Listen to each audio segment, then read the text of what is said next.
Surprise to everyone. How do you think about this no-deal situation?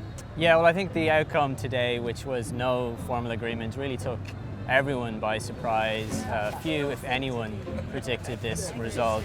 A lot of people coming into this summit were concerned that President Trump would give the North Koreans a deal that would let them continue their weapons program, and they were worried that he was willing to settle for something small just for a political win.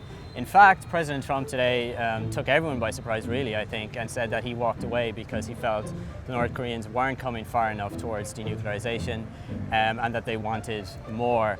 He actually said to some of the journalists in the press conference earlier that if he had signed a deal, he'd be getting criticized for it, and he indicated that Secretary of State Mike Pompeo wouldn't be happy either. So there seemed to be an awareness on behalf of the president that he had to live up to some expectations to actually move the ball forward. Well, Kim Jong-un obviously wanted to ease the sanctions before the full denuclearization, but then Donald Trump did not really agree with that, did he?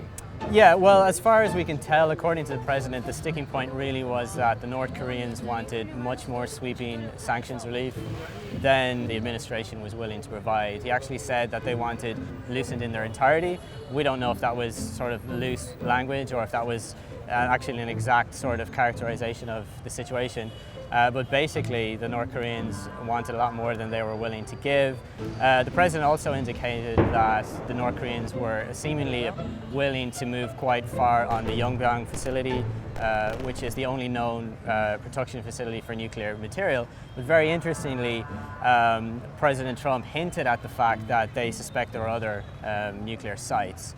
And I think that then was a sticking point because they felt even if they have this one facility dealt with, as long as there are other sites, the denuclearization problem is still going to continue.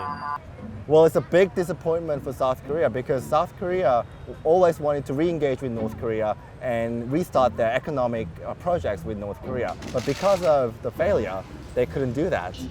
How about that? Yeah, I think South Korean President Moon Jae-in will be among the figures who are very disappointed by today's outcome. Sure enough, earlier today, the South Korean Presidential Blue House released a statement expressing their disheartenment that the two sides weren't able to strike a deal.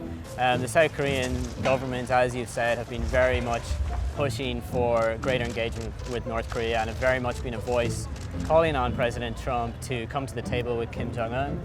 Moon Jae-in has very much been seen as sort of a broker between the two sides and very interested in getting the two sides to talk and come to some sort of arrangement. So, unsurprisingly, the South Koreans are disappointed and have made that quite clear today, I think.